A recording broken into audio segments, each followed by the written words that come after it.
के सिवाय जबकि प्रधानमंत्री के रूप में अपने कर्तव्यों के सम्यक निर्वहन के लिए ऐसा करना अपेक्षित हो, मैं प्रत्यक्ष अथवा अप्रत्यक्ष रूप से संसूचित या प्रकट नहीं करूंगा।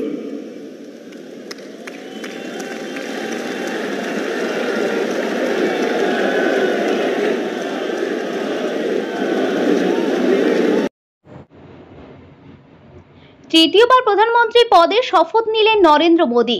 এনডিএ সংসদীয় জোটের প্রধান হিসাবে সন্ধ্যা 7:15-তে প্রধানমন্ত্রী হিসাবে তাকে শপথ বাক্য পাঠ করালেন রাষ্ট্রপতি দ্রৌপদী মুর্মু।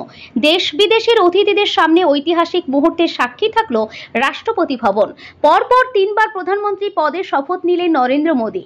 সন্ধ্যা 7:15 রাষ্ট্রপতি ভবনে শপথ গ্রহণ অনুষ্ঠানে উপস্থিত হন মোদী, অমিত শাহ, রাজনাথ সিংরা। মোদীর শপথ পাঠের আগেই তৃতীয়বারের মন্ত্রিসভার সম্ভাব্য মন্ত্রী পরিষদ এবং সংসদ সদস্যদের সঙ্গে এদিন চা চক্রে দেখা করেন মোদী। জওহরলাল নেহরুর পর মোদী প্রথম প্রধানমন্ত্রী যিনি টানা 3বার প্রধানমন্ত্রী পদে আসীন হলেন। একই সঙ্গে 30 জন ক্যাবিনেট মন্ত্রী সহ নতুন এনডিএ সরকারের 72 জনেরও বেশি সংখ্যক মন্ত্রী আজ শপথ নিতে চলেছেন। শনিবারই প্রধানমন্ত্রীর বাসভবনের গুরুত্বপূর্ণ বৈঠকে নতুন মন্ত্রিসভার বিষয়ে চূড়ান্ত সিদ্ধান্ত গৃহীত হয়। নয়াদিল্লিতে এই মুহূর্তে চলছে শপথ গ্রহণ অনুষ্ঠান। প্রধানমন্ত্রী নরেন্দ্র মোদীর পরে শপথ নিলেন বিদায়ী মন্ত্রিসভার প্রতিরক্ষা মন্ত্রী রাজনাথ সিং। রাজনাথের পরে শপথ বাক্য পাঠ করেন পুরনো মন্ত্রিসভার স্বরাষ্ট্রমন্ত্রী অমিত শাহ। 4 নম্বরে ছিলেন বিদায়ী মন্ত্রিসভার সড়ক পরিবহন মন্ত্রী নীতিন गडकरी।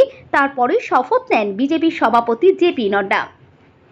के सिवाय जबकि प्रधानमंत्री के रूप में अपने कर्तव्यों के सम्यक निर्वहन के लिए ऐसा करना अपेक्षित हो, मैं प्रत्यक्ष अथवा अप्रत्यक्ष रूप से संसूचित या प्रकट नहीं करूंगा।